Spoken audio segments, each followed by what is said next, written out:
இந்த நாளின் செய்திக்காக அப்போஸ்தலனாகிய பவுல் கொரிந்தியருக்கு எழுதின 2ஆம் நிருபம் 8வது அதிகாரத்தை எடுங்க. அதுல 1வது வசனத்தை வாசிப்போம். அன்றியும் சகோதரரே, மக்கதோனியா நாட்டு சபைகளுக்கு தேவன் அளித்த கிருபையை உங்களுக்கு அறிவிக்கிறோம். ஆங்கிலத்தில் வாசிப்போம்.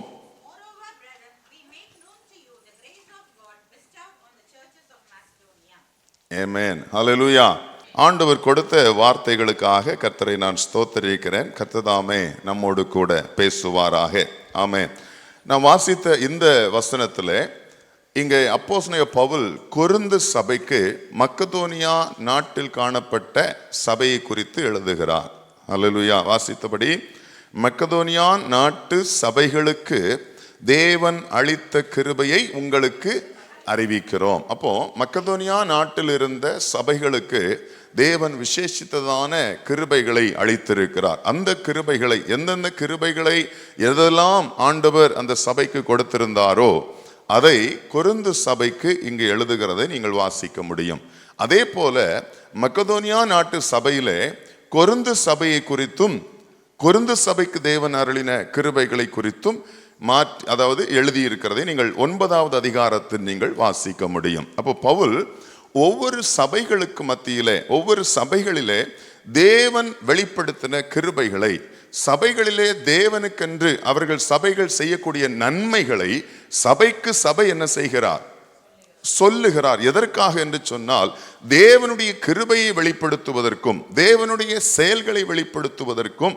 அது மாத்திரமல்ல, இந்த சபையில் நடக்கக்கூடிய காரியங்களை இன்னொரு சபை கேள்விப்படும் போது ஆவியிலே அவர்கள் பலன் கொள்ளுவதற்கும் உற்சாகம் கொள்ளுவதற்கும். இல்லை என்று சொன்னால், இந்த சபையில் இப்படிப்பட்ட தேவ கிருபை அருளப்பட்டிருக்கிறது நிமித்தமாக இதெல்லாம் இந்த சபை செய்திருக்கிறது, அது இன்னொரு சபைக்கும் செய்வதற்கு ஏது, அந்த சபை அதை தொடர்ந்து ஃபாலோ பண்ணுவதற்கு, இல்லை அதையும் செய்வதற்கு ஒரு உறுதுணையாக இருக்கும் என்கிற நோக்கத்தோடு இந்த சபைக்கு சபை ஆண்டவர் அருளின கிருபைகளை அவர் பவுல் எழுதுகிறதை நீங்கள் இந்த 9-10 அதிகாரங்களை நீங்கள் 8, 9, 10 அதிகாரங்களை நீங்கள் வாசித்தீர்கள் என்று சொன்னால் நீங்கள் அறிந்து கொள்ள முடியும். இன்று நமக்கு நாம் வாசித்த வசனத்தின்படி மக்கதோனியா நாட்டுக்கு ஆண்டவர் அருளின கிருபை, எந்த கிருபையை அவர்களுக்கு ஆண்டவர் அருளி இருக்கிறார்? இல்லை என்று சொன்னால், தேவன் அருளின கிருபையினாலே இந்த மக்கதோனியா நாட்டு சபை என்ன செய்தது என்பதை குறித்து அதிலிருந்து ஆண்டவர் நம்மோடு கூட பேசுவாராக. ஆமென்.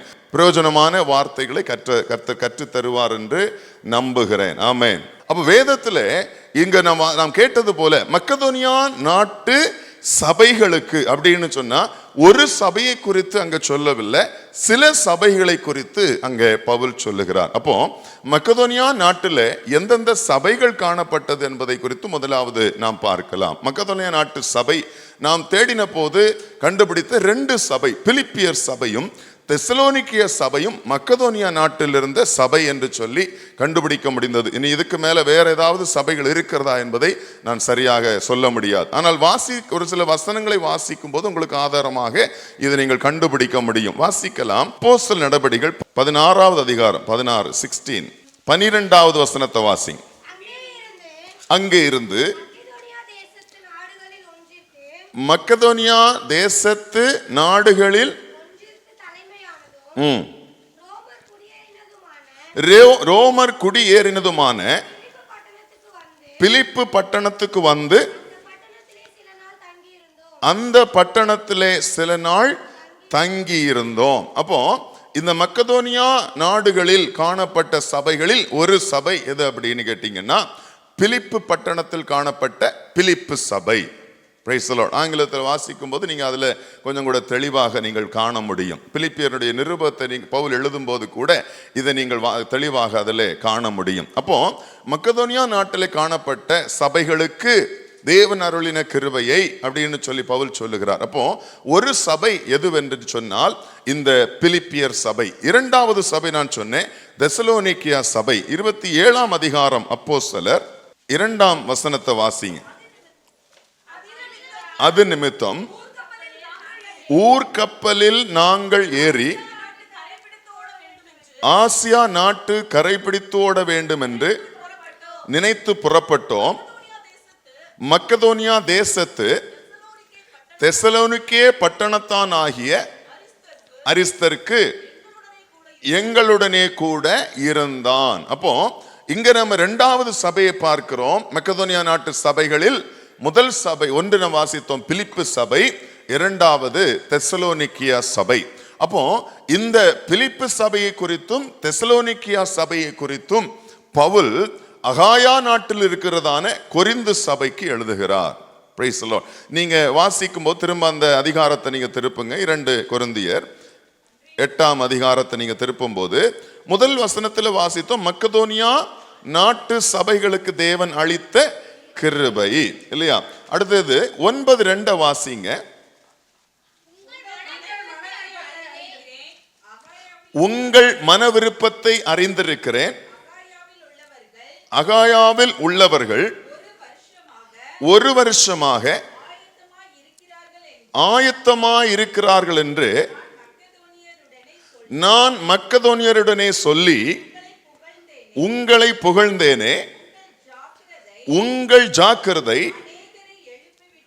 அநேகரை எழுப்பிவிட்டதும் உண்டு. இது எங்க யாருக்கு சொல்றாரு? திரும்பவும் கொரிந்தியருக்கு சொல்றாரு. உங்களை பத்தி நான் எங்க பேசி இருக்கிறேன்? மக்கதோனியா நாட்டில் இருக்கிற சபைகளுக்கு அகாயாவில் உள்ளவர்கள், பிரைஸ் தி லார்ட், அகாயாவில் உள்ளவர்கள் எப்படிப்பட்டவர்களாக இருக்கிறார்கள்? 1 வருஷமாக, அதாவது எதுக்குன்னா அகாயாவில் உள்ளவர்கள் 1 வருஷமாக ஆயத்தமாய் இருக்கிறார்கள் என்று நான் மக்கதோனியருடனே சொல்லி. Price the Lord. அகாயாவில் இருக்கிறவர்கள் யார் அப்படின்னு கேட்டீங்கன்னா இந்த கொரிந்து பட்டணத்தில் காணப்பட்ட சபை, அகாயா நாட்டில் கொரிந்து பட்டணம். நீங்க வாசிக்கும் போது இன்னொரு வசனத்தை வாசிச்சீங்கன்னா 2 கொரிந்தியர் 1:1 வாசிங்க. தேவனுடைய சித்தத்தினாலே இயேசு கிறிஸ்துவின் அப்போஸ்தலனாகிய பவுலும் சகோதரனாகிய தீமோத்தேயும் கொரிந்து பட்டணத்தில் உள்ள தேவனுடைய சபைக்கும் அகாயா நாடெங்கும் உள்ள எல்லா பரிசுத்தவான்களுக்கும் எழுதுகிறதாவது. அப்போ அகாயா தேசத்திலே காணப்பட்ட கொரிந்து பட்டணம், அந்த கொரிந்து பட்டணத்தில் காணப்பட்ட கொரிந்து சபை. Price the Lord. இப்ப இந்த 2 சபைகளுக்கும் மாறி மாறி தேவன் அளித்த கிருபைகளை அங்க பேசுகிறார். அல்லேலூயா. வழக்கமா பாத்தீங்க அப்படின்னு சொன்னா நமக்கு ஊழியக்காரர்கள் சபைக்குள்ள வருவாங்க இல்லையா, வந்து செய்தி கொடுப்பாங்க. அப்புறம் இன்னொரு சபைக்கு போகும்போது என்ன சொல்லுவாங்க? அந்த சபைக்கு போனோம், அங்க இப்படி ஒரு பாட்டு பாடினாங்க அப்படின்னு சொல்லுவாங்க, அப்படிதானே? அப்ப அந்த சபையை குறித்து நம்ம என்ன செய்வோம்? இப்படி இருந்துச்சு, அந்த சபையில இப்படி நடந்தது, அந்த சபையில இப்படிலாம் இருந்தது அப்படின்னு சொல்லி இன்னொரு சபையில பேசுவோம். நம்ம கேட்டிருக்கிறோம் இல்லையா? அதே போல அங்கிருந்து அவங்க போகக்கூடிய சபைகளிலிருந்து நான் இப்படி ஒரு சபைக்கு போனேன், இந்த ஊர்ல ஒரு சபைக்கு போனேன், அந்த சபையில் அப்படி இருந்தது, இப்படி நம்மகிட்ட வந்து சொல்லுவாங்க. உண்மைதானே? அதே போல நெகட்டிவும் பேசுவாங்க. நம்ம சபையில் இருக்கக்கூடிய குறைகள், அவங்க சபையில் இருக்கக்கூடிய குறைகள், மாறி மாறி பேசக்கூடியது இயல்பு, நம்மள மாதிரி, அப்படித்தானே? ஆனால் இங்க பவுல் என்ன சொல்லுகிறார் என்று சொன்னால், அகாயா நாட்டில் தேவன் அருளின கிருபையை குறித்து. அப்ப தேவன் என்ன அந்த சபையிலே செய்தார், தேவன் என்ன கிருபைகளை அந்த சபைக்கு அருளினார் என்பதை இன்னொரு சபைக்கு சொல்லுகிறார். எதற்கு? அந்த சபை ஆவியில இன்னும் வளரும்படியாக, தேவ கிருபையில இன்னும் வளரும்படியாக. அல்லேலூயா. அப்ப ஆண்டவர் நமக்கு சொல்லுகிற பாடம் என்ன? நாம் நம்ம பேசக்கூடிய வார்த்தைகள் மற்றவர்களுக்கு பிரயோஜனம் உள்ளதாக, மற்றவர்கள் வளரும்படியாக, மற்றவர்கள் தேவனுடைய கிருபையிலே பெருகும்படியான வார்த்தைகளை பேசுவோம் என்று சொன்னால் அது பிரயோஜனம் உள்ளதும் அது அநேகருக்கு ஆசீர்வாதம் உள்ளதாகவும் மாறும். ஹல்லேலூயா. அப்போ இந்த மக்கதோனியா நாட்டிற்கு வெளிப்பட்ட கிருபை என்ன? இவங்க எதில் அதிகமாக வளர்ந்தார்கள், எதில் அவ்வளவு பெருகி இருந்தார்கள்? அல்லேலூயா. ஒரு சில வசனங்களை நீங்க வாசிங்க. உங்களுக்கு நான் சொல்லும் போது 2 கொரிந்தியர், இதே 2 கொரிந்தியர் 11வது அதிகாரம் 9வது வசனத்தை வாசிங்க. யாருக்கு சொல்றாரு? நல்ல கவனிக்கணும் வசனத்தை. யாருக்கு சொல்றாரு? பவுல் கொரிந்தியருக்கு சொல்றார். சொல்லும் போது திரும்ப வாசிங்க. அப்ப யாரோடு இருந்து குறைவுபட்டு இருக்கிறாரு? கொரிந்து சபையில் இருந்தபோது அவருக்கு ஒரு குறைவு உண்டாயிற்று. ஆனாலும் அவர் என்ன செய்யலையா? ஒருவரையும் வருத்தப்படுத்தவில்லை. மக்கதோனியாவில் இருந்து வந்த சகோதரர் என் குறைவை நிறைவாக்கினார்கள். எவ்விதத்திலேயும் உங்களுக்கு பாரமாயிராதபடிக்கு ஜாக்கிரதையாயிருந்தேன், இனிமேலும் ஜாக்கிரதையாக இருப்பேன். அப்போ பவுல் சொல்றாரு கொரிந்து சபைக்கு, நான் உங்களோடு கூட இருந்த நாட்களில் எனக்கு ஒரு குறைவு உண்டாயிற்று. அப்போ அந்த குறைவை போக்குனது யார் அப்படின்னு கேட்டீங்கன்னா, இந்த மக்கதோனியா நாட்டு சபையில் இருந்து வந்த சில சகோதரர்கள் என்னுடைய குறைவை போக்கினார்கள். அல்லேலூயா. அப்ப பரிசுத்தவான்களுக்கு குறைவுகள் வரும். ஊழியம் செய்கிற ஊழியக்காரர்களுக்கு என்ன வரும்? குறைவுகள் வரும். அதை போக்க வேண்டியது யாருடைய வேலை? விசுவாசிகளுடைய வேலை. இல்லை என்று சொன்னால் விசுவாச பிள்ளைகளுடைய வேலை. அதுதான் ஆண்டவர் நம்மிடத்தில் எதிர்பார்க்கிறதான ஒரு காரியம். அல்லேலூயா. அப்போ மக்கதோனியா நாட்டுக்கு அளிக்கப்பட்ட கிருபை என்ன என்று சொன்னால், பரிசுத்தவான்களுடைய குறைவை நிறைவாக்கினார்கள். இன்னொரு வசனத்தை கூட நீங்க வாசிங்க. பிலிப்பியர் 4ஆம் அதிகாரம் 15ஆம் வசனம். மேலும் பிலிப்பியரே, சுவிசேஷத்தின் ஆரம்பத்திலே நான் மக்கதோனியாவிலிருந்து புறப்பட்ட போது கொடுக்கல் வாங்கல் காரியத்தில் நீங்கள் மாத்திரம் எனக்கு உடன்பட்டதே அல்லாமல் வேறொரு சபையும் உடன்படவில்லை என்று நீங்கள் அறிந்திருக்கிறீர்கள். பிலிப்பிய சபையை பார்த்து பவுல் சொல்றார். என்ன சொல்றாரு? என் ஆரம்பத்தில் சுவிசேஷ ஊழியத்தில் இருந்தபோது, நான் ஊழியத்தை தொடங்கின காலத்தில், நான் ஊழியத்தை செய்து கொண்டிருந்த அந்த ஆரம்ப காலத்தில் என்ன உண்டாயிற்று? அவருக்கு கொடுக்கல் வாங்கல் காரியத்தில் நீங்கள் மாத்திரம் என்ன எப்படி உடன்பட்ட, எனக்கு உடன்பட்டதே அல்லாமல் வேறு ஒரு சபையும். பிலிப்பியர் சபை எங்க இருக்கு? மக்கதோனியாவில் இருக்கு.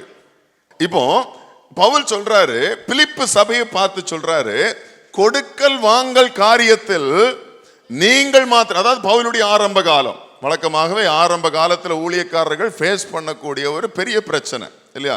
எந்த பரிசுத்தவான்களை எந்த ஊழியக்காரர்களை கேட்டாலும் சொல்லுவாங்க, நாங்கள் ஆரம்ப காலத்தில் கஞ்சி கூட இல்லை, தண்ணி கூட இல்லை, பிள்ளைக்கு பால் வாங்குறது காசு இல்லாமல் இருந்துச்சு, இப்படிப்பட்ட எல்லா எக்ஸ்பீரியன்ஸுக்குள்ளாக கடந்து போனோம் என்று சொல்லி நீங்கள் அநேக சாட்சிகளை கேட்டிருப்பீங்க இல்லையா? அப்போ அதே போல பவுல் சொல்றாரு, என் சுவிசேஷத்தின் ஆரம்பத்தில் நான் மக்கதோனியாவில் இருந்து புறப்பட்ட போது யார் மட்டும்தான் உதவி செஞ்சிருக்கிறா? ஆமா, பிலிப்பு சபை தான் உதவி செய்தது. அல்லேலூயா. அல்லேலூயா. சொல்லவும் இல்லை, முதலாவது செய்யக்கூடிய ஒரு நன்மை ஒரு நாள் என்ன செய்யாது. அதுவும் குறிப்பா பார்த்தீங்க அப்படின்னா, அந்த வாழ்வா சாவா ஒரு கடினமான ஒரு சூழ்நிலை போகும்போது செய்யக்கூடிய ஒரு சின்ன உதவி அவங்க வாழ்நாள் முழுவதும் மறக்க முடியாது. நம்முடைய வாழ்க்கையில் அப்படி கூட இருக்கும். யாராவது நான் படிக்கிறதுக்கே வழி இல்லாமல் இருக்கிற போது, இல்லைன்னா சாப்பாட்டுக்கே கஷ்டப்பட்டுட்டு இருந்த போது யாரோ ஒருத்தர் ஒரு சின்ன உதவி அன்னைக்கு செய்திருப்பாங்க. அந்த உதவி நிமித்தம் நம்ம ஒரு பெரிய லெவலுக்கு வந்திருப்போம். அல்லேலூயா. அது ஒரு நாள் மறக்காது இல்லையா? உங்க வாழ்க்கையில் நிச்சயமா அதிகமானுடைய லைஃப்ல அப்படி இருக்கும். ஆமென். கண்டிப்பா இருக்கும், நான் நம்புறேன். அன்னைக்கு அவங்க செய்த நன்மைகள் இல்லையா? ஆண்டவர் இப்படிப்பட்ட ஒரு நல்லவர்கள் மூலமாக, மனிதர்கள் மூலமாக நமக்கு செய்த உதவிகள் இன்று நம்ம என்ன செஞ்சிருச்சு? ஆசீர்வாதமான பிள்ளைகளாய் மாற பண்ணிருச்சு. அதுதான் பவுல் சொல்றாரு, எனக்கு இதை மறக்கவே முடியல. மக்கதோனியா நாட்டில் நான் வெறுமையா இருந்தேன். நான் அந்த மக்கதோனியா நாட்டிலிருந்து அந்த ஆரம்ப காலத்தில் ஊழியம் செய்து கொண்டிருந்த போது, நான் புறப்பட்ட போது எனக்கு எந்த சபையும் என்னோட கூட உடன்படவில்லை. உங்களுக்கே தெரியும், பவுல் ஊழியத்தை ஆரம்பித்த போது யாருமே அவ்வளோ ஈஸியாக வரனே செய்யல, ஏற்றுக்கொள்ளல. ஏன்னா அவர் பண்ண சேட்டை அப்படி. அல்லேலூயா. நம்ம அப்படித்தானே, நம்ம ஊர்ல சேட்டை பண்ணிட்டு இருந்திருப்போம். திடீர்னு போய் மீசை எடுத்துட்டு நின்னீங்கன்னா, பைபிள் கொண்டு போனீங்கன்னா சந்தேகனோட தானே பார்ப்பாங்க. வாஸ்தவம் தானே இல்லையா? இவனை நம்பலாமா? ஒரு வருஷத்துக்கு முன்னாடி ஒழுங்கா வேற மாதிரி இருந்தா இப்ப வேற மாதிரி வந்திருக்கிறான், உண்மையிலேயே அவனை நம்பலாமா அப்படின்னு ஒரு கண்ணோட்டத்தானே பார்ப்பாங்க. அதே போல பவுல் ஊழியம் செய்த போது ஆரம்ப காலத்தில் இப்படிப்பட்ட பிரச்சனைகளை சந்தித்தார். அவருக்கு முதலாவதா கை கொடுத்தது யாரு? அவர் ஊழியத்துல யாரும் அவரை ஏற்றுக்கொள்ளல. இவன் உண்மையிலேயே ரட்சிக்கப்பட்டிருக்கிறானா, இல்லை மறுபடியும் கதையை சொல்லி நம்மளை சிறைச்சாலையில் கொண்டு போய் விடுவானோ, இப்படிப்பட்ட ஒரு சந்தேகத்தோடு இருந்தார். அப்படித்தானே? அனனியாவே ஆண்டோட கேட்டார்ல, இந்த மனுஷன் இப்படிப்பட்ட ஆளு, நான் கேள்விப்பட்டிருக்கிறேன், என்ன போலாமா என்னன்னு நீ போனார் ஆண்டவர். அப்படி வார்த்தை கேட்டதுக்கு அப்புறம் தான் வந்தார் இல்லையா? அப்ப அனனியா ஜெபித்து எல்லாவற்றையும் முடித்து ஞானஸ்நானம் பெற்று கொண்ட பிற்பாடு வேதத்தை நம்ம வாசிக்கிறோம், பவுல் அப்போஸ்தலருடைய சேர பார்த்தான், ஆனால் அப்போஸ்தலர்கள் இடம் கொடுக்கல. ஆனா ஒருத்தர் முன் வந்தார். யாரு? பர்னபா. அல்லேலூயா. அந்த பர்னபா தான் முதலாவதாக வந்து பவுலை சேர்த்து கொண்டு ரெக்கமெண்ட் பண்ண ஆளு. அதே போல அது வந்து ஊழியத்தில் அவருக்கு உறுதுணையாக. இங்க பிலிப்பு சபையை பார்த்து சொல்றாரு, கொடுக்கல் வாங்கல் காரியத்தில் எனக்கு முதலாவதாக அந்த மக்கதோனியா நாட்டிலிருந்து புறப்படும் போது எனக்கு எந்த சபையும் எனக்கு உடன்படவில்லை உங்களை தவிர. அல்லேலூயா. அடுத்தது நீங்க வாசிக்கும் போது இந்த மக்கதோனியா நாட்டில் இன்னொரு காரியத்தை கொடுத்து வாசிக்க முடியும். வாசிங்க, ரோமருக்கு எழுதின நிருபம் 15ஆம் அதிகாரம் 26ஆம் வசனத்தை வாசிங்க. மக்கதோனியாவிலும் அகாயாவிலும் உள்ளவர்கள் எருசலேமில் உள்ள பரிசுத்தவான்களுக்குள்ளே இருக்கிற தரித்திரத்துக்காக சில பொருள் சகாயம் செய்ய விருப்பம் கொண்டிருக்கிறார்கள். இங்க யார சொல்றாரு? ஆமா, மக்கதோனியாவும். ஆமா, அப்ப எந்த சபையெல்லாம்? கொரிந்து சபை, பிலிப்பு சபை, தெசலோனிக்கேய சபை. இந்த சபை என்ன செய்ததாம்? எருசலேமில் இருந்த பரிசுத்தவான்களுக்கு என்ன உண்டாயிற்று? அல்லேலூயா. பாருங்க வசனம் எவ்வளவு அழகா. பரிசுத்தவான்களுக்கு என்ன உண்டாயிருந்ததா? தரித்திரம் உண்டாயிருந்தது. நான் போன வாரம் கூட சொன்னேன், இன்னைக்கு சில உபதேசங்கள் என்னன்னா, ஊழியக்காரர்களுக்கு இல்லைன்னா ஊழியம் செய்கிறவர்களுக்கு என்ன இருக்காது? தரித்திரம் இருக்காது. எல்லாம் ராயல் ரிச், அப்படிதான் இருக்கணும், அப்படிதான் கோடியில தான் இருக்கணும், லக்ஸரி கார் இருக்கணும், பங்களாவில் தான் இருக்கணும். ஊழியம் செய்கிறவர்கள் தரித்திரத்தில் இருக்கக்கூடாது, இருக்க மாட்டாங்க அப்படின்னு சொல்லி பேசிக்கிட்டு இருக்கிறாங்க. ஆனா பவுல் சொல்றாரு, எருசலேமில் இருந்த பரிசுத்தவான்கள் எப்படி இருந்தாங்க? தரித்திரத்தோடு இருந்தார்கள். அந்த தரித்திரத்தை போக்குனது யார் என்று சொல்றாரு? மக்கதோனியாவில் இருந்த சபையும் அகாயாவில் இருந்த சபையும் பரிசுத்தவான்களுடைய தரித்திரத்தை அவர்கள் போக்கும்படியாக என்ன செய்தார்களாம்? சில பொருள் சகாயம் செய்தார்களாம். அல்லேலூயா. அப்போ அங்க மக்கதோனியாவில் இருந்தும் அகாயாவில் இருந்தும் பொருட்களை சேகரித்து என்ன பண்ணி இருக்கிறாங்க? எருசலேமுக்கு அனுப்பி இருக்கிறாங்க, பரிசுத்தவான்களுடைய தரித்திரத்தை போக்கும்படியாக. அல்லேலூயா. இப்போ உங்களுக்கு ஓரளவுக்கு புரிஞ்சிருக்கும், இந்த மக்கதோனியா நாட்டுக்கு ஆண்டவர் என்ன கிருபையை அளித்திருந்தார். ஏதாவது புரிஞ்சுதா? அல்லேலூயா. தரித்திரருக்கு உதவி செய்கிறதுல, உதாரத்துவமாய் கொடுப்பதில் இந்த மக்கதோனியா சபைக்கு ஆண்டவர் அளவில்லாத கிருபைகளை கொடுத்திருந்தார். அல்லேலூயா. அப்போ கொஞ்சம் யோசிச்சு பாருங்க, நம்ம கர்த்தருக்கு கொடுப்பதற்கு இல்லை என்று சொன்னால் பரிசுத்தவான்களுக்கு கொடுப்பதற்கு, பரிசுத்தவான்களுடைய குறைவை போக்குவதற்கு, பரிசுத்தவான்களுடைய தரித்திரத்தை போக்குவதற்கு எல்லாருக்கும் ஆண்டவர் அந்த கிருபைகளை அருளுவதில்லை. எல்லாராலும் அதை செய்ய முடியறதும் இல்லை. யாருக்கு தேவன் அந்த கிருபையை அளிக்கிறாரோ அவர்கள் என்ன செய்கிறார்கள்? உதாரத்துவமாய் கொடுக்கிறார். அப்ப நீங்க ஒரு கேள்வி கேட்கலாம், கொடுப்பதற்கு கூட தேவனுடைய கிருபை வேண்டுமோ? நீங்க என்ன நினைக்கிறீங்க? உங்களுடைய அபிப்பிராயம் என்ன? வேணும். அப்படிதான். கொடுப்பதற்கு அப்ப என்ன தேவைப்படுது? இப்ப பாத்தீங்கன்னு சொன்னா கிருபை பல விதங்கள்ல பேசப்படுது. ஏன் கூட நம்ம கூட கிருபைனா என்னன்னு தெரியாமலே நம்ம பேசிட்டு இருக்கிறோம். அப்படிதானே? கிருபையினுடைய அந்த ரியல் மீனிங், அதனுடைய அந்த அந்த ரூட் என்னங்கிறதே தெரியாதபடிக்கு எதற்கெடுத்தாலும் கிருபைன்னு பேசிட்டு போயிட்டு இருக்கிறோம். அப்படிதானே? எந்த காரியத்துல எதுல கிருபையை உபயோகப்படுத்தணும்னு தெரியாம எல்லாவற்றிலும் கிருபையை போட்டுட்டு பேசிக்கிட்டு இருக்கிறோம். அதெல்லாம் ஒரு இம்மெச்சூர்டான பேச்சு.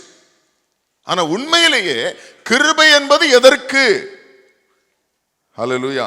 கிருபை என்றால் என்ன? இதெல்லாம் நம்ம அறிந்து கொண்டோம் என்று சொன்னால், அப்ப இதெல்லாம் செய்வதற்கு தேவனுடைய கிருபை அவசியமா? அப்ப தான தர்மம் பண்ணுவதற்கு, நம்ம பொருள் உதவி செய்வதற்கு, பண உதவி செய்வதற்கு கிருபை அவசியமா? ஹல்லேலூயா. அப்ப கொஞ்சம் கவனிச்சு பாருங்க. நல்ல ரிச்சா இருக்கிறவங்க, நல்ல பணத்தில் நல்ல வசதி வாய்ப்போடு இருப்பாங்க. அவங்களுக்கு பண பொருள் பிரச்சனைகள் இருக்கவும் செய்யாது. அவங்களால நினைச்சா லட்சங்கள் கோடிகள் கொடுக்க முடியும். ஆனாலும் அவங்க கண்ணு முன்னாடி பரிசுத்தவான்கள் தரித்திரத்தில் இருக்கும் போது, அவங்க கண்ணு முன்னாடி விசுவாசிகள் தரித்திரத்தில் இருக்கும் போது, அவங்க கண்ணு முன்னாடி விசுவாசிகள் பொருள் தேவையிலோ பரிசுத்தவான்கள் பொருள் தேவையில் இருக்கும் போது கண் காணாதவர்கள் போல போய்விடுறாரு இல்லையா? நம்ம சொல்ல நினைச்சா அவன் எல்லாம் கொடுக்கலாங்க, பேசுவோம்ல, ஊர் வழக்கத்தில் பேசுவாங்க. அவன் எல்லாம் நினைச்சா என்ன கொடுக்க முடியாது, நினைச்சா கோடிகள்ல கொடுக்கலாம், நினைச்சா என்ன வேணாலும் பண்ணலாம் அப்படின்னு சொல்லுவாங்க. ஆனால் வேதம் என்ன சொல்லுகிறது? அவன் நினைச்சால் அல்ல, தேவன் கிருபை அருள வேண்டும். ஹல்லேலூயா. தேவன் கிருபை அருளுவார் என்று சொன்னால் அவனால் என்ன கொடுக்காமல் இருக்க முடியாது. இப்ப பாத்தீங்கன்னா சிலர்கிட்ட ஒண்ணுமே இருக்காது, ஆனா என்ன செய்வாங்க? எதையாவது கொடுத்துட்டே இருப்பாங்க, எதையாவது செஞ்சுக்கிட்டே இருப்பாங்க. அப்ப யோசிச்சு பாருங்க, அப்ப தேவன் என்ன பண்ணி இருக்கிறாரு? அவர்களுக்கு அதிகமான கிருபையை தந்திருக்கிறார். ஹல்லேலூயா. அந்த 8வது அதிகாரத்துக்கு மீண்டும் திருப்புங்க, 2 கொரிந்தியர். இப்போ நம்ம வாசிக்க போறோம் 8ஆம் அதிகாரத்துல 2ஆம் வசனம். நல்ல கவனிங்க. மக்கதோனியா சபைக்கு என்ன வந்திருக்குன்னா, ஒரு பெரிய உபத்திரவம் வந்திருக்கு. நீங்க நினைக்கிறது போல சபைகளுக்கு உண்டான உபத்திரவம், அதாவது புறஜாதிகளால் இல்லை என்று சொன்னால் விசுவாசிகள் அல்லாதவர்களால், கிறிஸ்தவர்கள் அல்லாதவர்களால் வந்த உபத்திரவம் அல்ல இது. புரியுதா? அப்படிப்பட்ட உபத்திரவம் அல்ல இந்த சபைக்கு வந்தது. வாசிங்க. மிகுந்த உபத்திரவத்தினாலே சோதிக்கப்படுகையில். என்ன உபத்திரவம் எங்களுக்கு வந்துருச்சு? அப்போ இந்த சபைக்கு என்ன உண்டாயிருந்தது? கொடிதான தரித்திரம். அப்ப சபைக்கு என்ன வரும்? ஹல்லேலூயா. புரியுதா? அப்போ மக்கதோனியா நாட்டு சபைக்கு ஒரு பெரிய உபத்திரவம் உண்டாயிற்று. வெளியில் இருந்த ஜனங்களால் அல்ல, அக்கம் பக்கத்தில் இருந்தவர்களால் அல்ல, வேறு எந்த விதமான உபத்திரவம் அல்ல. சபைக்குள்ளே பண தேவை, பணம் இல்லாத ஒரு பெரிய தரித்திரம், சாப்பாடு இல்லாத ஒரு பெரிய தரித்திரம், பொருள் இல்லாத ஒரு பெரிய தரித்திரம் உண்டாயிருந்தது. ஹல்லேலூயா. Price the Lord. அப்போ வாசிங்க தொடர்ந்து. ஆனா அந்த தரித்திரத்தினாலும் அந்த தரித்திரமான சூழ்நிலையிலும் அவங்க எப்படி இருந்திருக்கிறாங்க? பரிபூர்ணமான சந்தோஷம். இது எல்லாராலும் முடியும்னு நினைக்கிறீங்களா?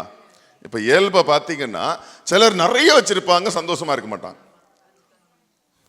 நிறைய இருக்கும் அவங்ககிட்ட, அவங்க நினைச்சா 4 தலைமுறைக்கு சாப்பிட முடியும். அவங்ககிட்ட ஏக்கர் கணக்கில் இடம் இருக்கும், தோப்புகள் வச்சிருப்பாங்க. ஆனா என்ன பண்றது, பயங்கர கஷ்டம். இப்பதான் ஒய்ஃபுக்கு தாலி அடமான வச்சுட்டு வந்திருக்கேன். அப்ப எதுலயுமே உங்களுக்கு என்ன கிடையாது? நிறைவே கிடையாது. ஒரு 70 வருஷம் மிஞ்சி போனா உயிரோடு இருப்பான், இல்ல பலத்தின் மிகுதினால 80 வயசு உயிரோடு இருப்பான். இந்த 80 வயசு வரைக்கும் பிரசங்கி சொன்னது போல சஞ்சலமும் தவிப்பும் கண்ணீரும் வேதனையும் தான். இவனுக்கு ஒரு நாள் சந்தோஷமும் கிடையாது, ஒரு நாள் நிறைவும் கிடையாது. ஹல்லேலூயா. புரியுதா? ஆனா மக்கதோனியா நாட்டு சபை எப்படிப்பட்டதாக இருந்தது? மிகுந்த தரித்திரத்தில் இருந்தது. ஆனா அவங்ககிட்ட என்ன காணப்பட்டது? சும்மா அப்படி சாதாரணமா சந்தோஷம் பவுல் எழுதிட்டு போகல, பரிபூர்ணமான சந்தோஷம் உண்டாயிருந்தது. ஹல்லேலூயா. அந்த பரிபூர்ணமான சந்தோஷத்தோடு என்ன பண்ணாங்களாம்? மிகுந்த உதாரத்துவமாய் கொடுத்தார்கள். ஹல்லேலூயா. புரியுதா? மிகுந்த உதாரத்துவமாய் கொடுத்தார்கள். அடுத்தது வாசிங்க. மேலும் அவர்கள் தங்கள் திராணிக்கு மிஞ்சியும் கொடுக்க தாங்களே மனதுள்ளவர்களாய் இருந்தார்கள் என்பதற்கு நான் சாட்சியா இருக்கிறேன். இங்க என்ன சொல்றாருன்னா, ஏற்கனவே அவங்க என்ன பண்ணாங்களாம்? திராணிக்கு தக்கதாக அதிகமாய் கொடுத்திருக்கிறாங்க. ஹல்லேலூயா. இப்ப நீங்க நினைக்கிறீங்க அதிகமா கொடுத்தாங்கன்னா எவ்வளவு கொடுத்திருப்பாங்க? நம்ம பெரிய பெரிய அமௌண்ட் தானே யோசிக்கிறோம். அதிகமா கொடுத்தாங்க அப்படின்னா பெருசா பெரிய லெவல்ல கொடுத்திருப்பாங்க அப்படிதான் யோசிக்கிறோம். அவங்களுக்கு இருந்ததில் ஆமென். 2 ரூபாய் இருந்துச்சுன்னா அவங்க என்ன பண்ணியிருக்காங்க? 1 ரூபாய் ஆண்டவருக்கு கொடுத்து 1 ரூபாய் தனக்குன்னு வச்சிருக்காங்கன்னு வச்சுக்கோங்களேன். Price the Lord. அதே போல என்ன சொல்ற வேதம்? திராணிக்கு தக்கதாகவும், முதலாவது திராணிக்கு தக்கதாக, அடுத்தது திராணிக்கு மிஞ்சியும் கொடுக்க நான் சாட்சியா இருந்தேன். திராணிக்கு தக்க கொடுத்தாங்க, திராணிக்கு அதிகமா கொடுக்கணும்னு அவங்களுக்கு என்ன உண்டாயிருந்தது? மனதுள்ளவர்களாக இருந்தார்கள். அல்லேலூயா. நம்ம சிலர் சொல்லுவாங்க, இவன் நல்லா கொடுக்கணும்னு அவங்களுக்கு விருப்பம் உண்டு, ஆனா கொடுக்கறதுக்கு ஒன்றும் இருக்காது. சிலருக்கு பார்த்தீங்கன்னா நல்ல உற்சாகமா கொடுப்பாங்க, என்ன சாப்பாடுனா சாப்பாடு, காசுனா காசு, எதுனாலும் கொடுப்பாங்க. ஆனா அவங்களுக்கு என்ன கிடையாது, என்ன இருக்காது, எப்பவுமே கொடுக்கறதுக்கு ஏற்ற சூழ்நிலைகள் இருக்காது. இப்ப பாத்தீங்கன்னா அந்த சபைக்கு அப்படிதான் சொல்றாரு பவுல். அவங்க திராணிக்கத்தக்கதாக கொடுத்தாங்க, ஆனா அவங்களுடைய உள்ளான எண்ணம் என்னது?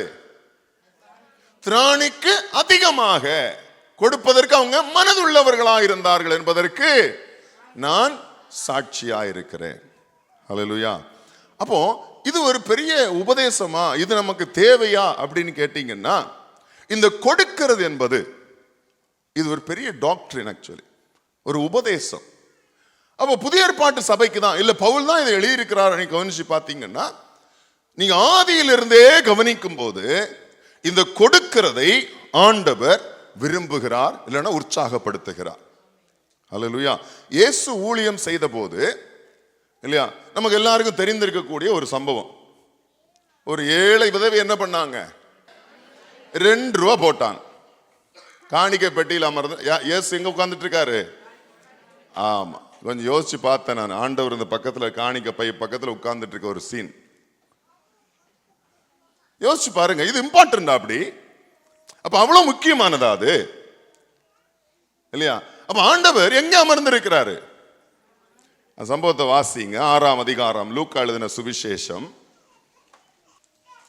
அதுல ஒரு முக்கியமான காரியத்தை ஆண்டவர் கற்றுக் கொடுத்தார். அதனாலதான் நான் அதை வாசிக்கிறேன். ஐஸ்வர்யவான்கள் 21ஆம் அதிகாரம் முதல் வசனத்திலிருந்து. ஐஸ்வர்யவான்கள் காணிக்கை பெட்டியிலே தங்கள் காணிக்கைகளை போடுகிறதை கண்டார். என்ன செய்யறாரு இயேசு? இயேசு என்ன பண்றாரு? ஐஸ்வர்யவான்கள் காணிக்கைகளை போடுறத பார்த்திருக்கிறார். அவன் இயேசு பார்த்துட்டு இருக்காரு. வேற நம்ம ஆட்கள், நம்ம பாஸ்டர் பார்க்கிறாருனாலே அப்படி வீசி விசிறி அப்படி 4 பேர் பார்க்கறதுக்கு காமிச்சு கொண்டு போடுவாங்க. பார்த்துருக்கீங்களா? நீ ஊர்ல போய் நிறைய பார்க்க முடியும். அப்படி ஒரு புது கட்டு அப்படியே கொண்டு வந்து அப்படி வீசி வீசி அப்படி போடுவாங்க.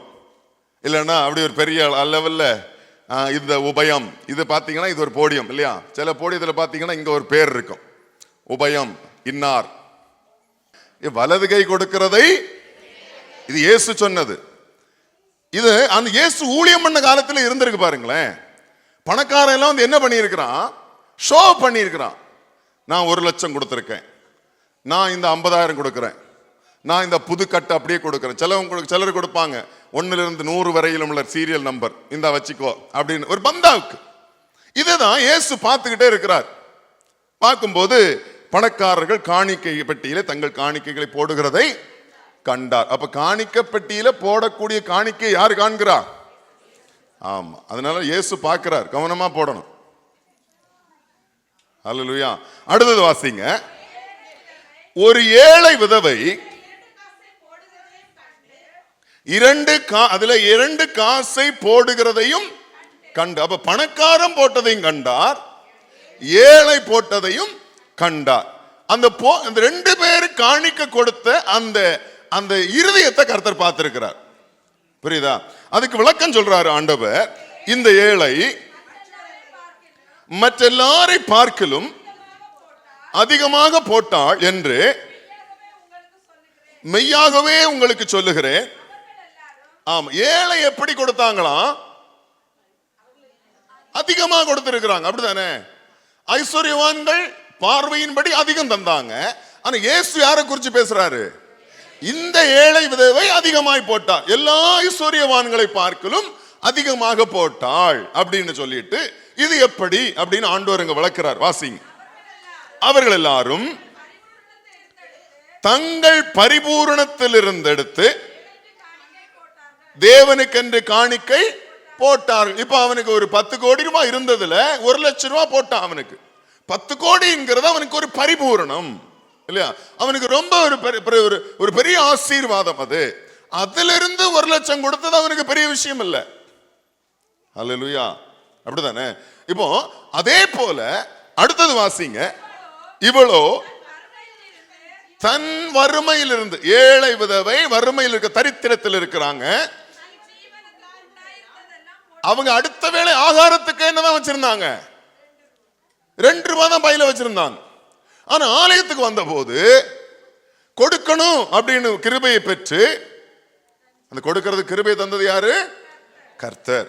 ஆலயத்துக்கு வந்த போது கொடுக்கணும்னு ஆண்டவர் கிருபை தந்ததுனால தேடி பார்த்தா என்ன இருந்துச்சு? 2 ரூபாய் இருந்துச்சு. ஆனா கொஞ்சம் சிந்திச்சு பார்த்தா அடுத்த வேளை சாப்பாட்டுக்கு நம்மகிட்ட இல்ல. அடுத்த வேளை சாப்பிடணும்னாலே இந்த 2ல ஏதாவது 1 ரூபாய் வச்சாவது என்ன செய்யலாம்? ஒரு குப்பூஸ் வாங்கி சாப்பிடலாம். ஆனா என்ன செய்யல? அந்த 2 ரூபாயை யோசிக்காம, இல்ல அடுத்த வேளை ஆகாரத்தை யோசிக்காமல் அந்த இருந்த அத்தனை 2 ரூபாயும் அப்படியே பையில போட்டான். அல்லேலூயா. இயேசு அதனால தான் சொன்னாரு, ஐஸ்வர்யவான் தன் பரிபூரணத்திலிருந்து கொடுத்தது அல்ல அதிகம், இவள் தன் வறுமையில் இருந்து தனக்கு ஜீவனத்துக்கு உண்டாயிருந்த அத்தனையும் அவள் போட்டு விட்டாள் அப்படின்னு சொல்றாரா? அடுத்த வாசிங்க 5ஆம் வசனம். பின்பு சிறந்த கற்களினாலும் காணிக்கைகளினாலும் தேவாலயம் அலங்கரிக்கப்பட்டிருக்கிறதை குறித்து என்ன சொல்றாங்க? சிலர் சொன்னபோது. அல்லேலூயா. இயேசு காணிக்கையை பத்தி பேசிட்டு இருக்காரா?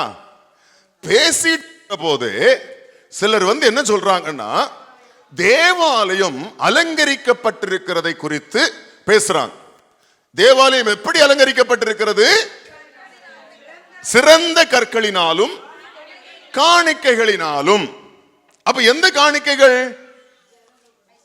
ஐஸ்வர்யவான்கள் தங்கள் பூரணத்திலிருந்து கொடுத்த காணிக்கைகளினாலும் அதிலிருந்து எடுத்த கற்களினாலும் ஆலயத்தை என்ன பண்ணியிருக்கிறான்?